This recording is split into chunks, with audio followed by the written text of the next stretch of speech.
Caller పట్టుకొని సువార్తకు వెళ్తే నన్ను లాక్కుంటూ ఆ చెట్టు కిందకి తీసుకెళ్ళాడు. మేము పెట్టిందే తినడం చేత కాదు మీకు అన్నాడు. ఈయన ఏమన్నాడు?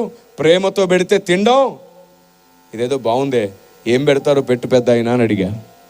ఆకలి అవుతుంది. పక్కనున్న గుడిలోకి వెళ్ళి ఇంత కొబ్బరి ముక్క తీసుకొచ్చి నా చేతిలో పెట్టాడు.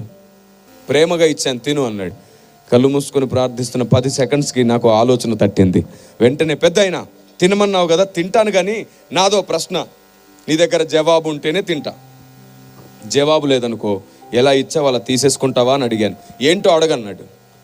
మీ మతంలో అయ్యప్ప మాల, భవానీ మాల, శివమాల అని వేసుకుంటారు కదా, వారిని మీ గుడికో మీ ఇంటికో తీసుకెళ్ళి ప్రేమగా నాటుకోడి పులుసు పెడితే తింటారా అని అడిగా.